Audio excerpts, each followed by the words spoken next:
So I just want to show two more things now because I want this to be the last video. Um, I think you can figure this basket out here on your own, just using the tools that I went over. I want to show one more tool first though. Um, the magnetic lasso tool is interesting.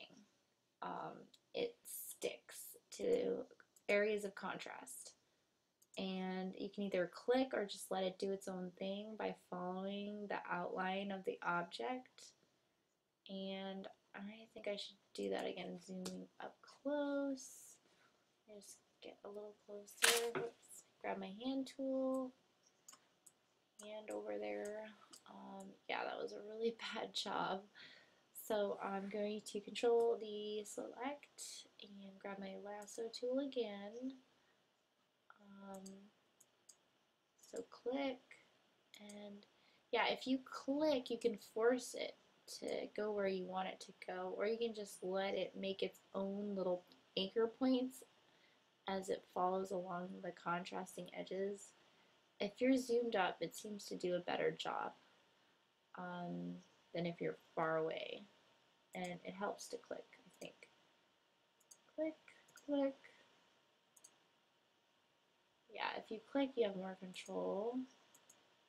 This is a really bad quality image. You can see all the pixels, so that doesn't help. If you're using a better quality image, it's going to come out better. But I guess this is what we have for the book. Interesting. You'd think they'd use a higher quality image. Anyway, it is what it is, and it works for the exercise.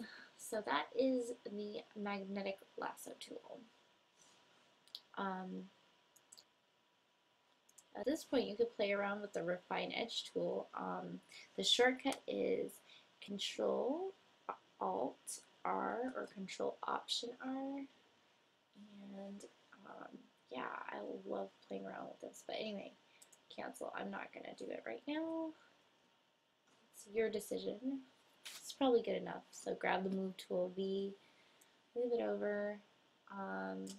It's supposed to go right over here.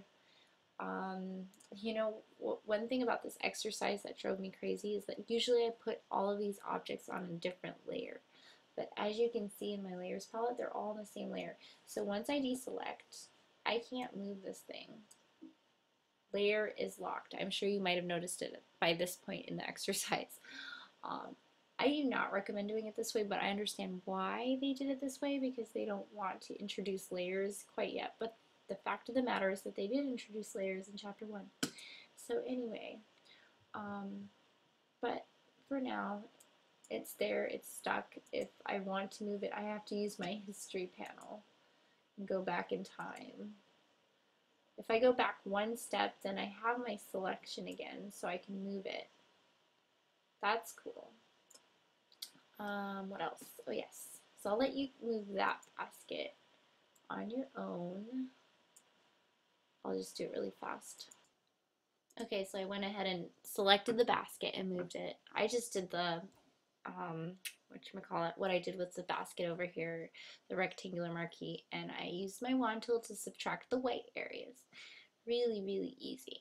And then, so for this last one, I just wanted to show you how to transform a selection. So if I select it, and I wonder if the elliptical marquee tool would be good for this one.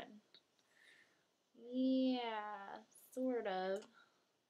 One thing that's cool is if you don't get it just right, you can always transform a selection. I'm zooming in, Control plus, and grabbing my hand, moving it over. So if you right click on your mouse, actually, oh, but you have to make sure you're on a selection tool. And then you right click, and you can do transform selection. There's free transform and there's transform selection. I'm going to show you both. Free transform or transform selection just transforms the selection like so, so you can get it to fit exactly where you want it. And then when you're done, you hit enter, and then you can move it.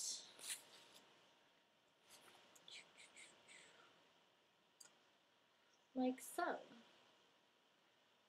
And then I'm gonna need another video.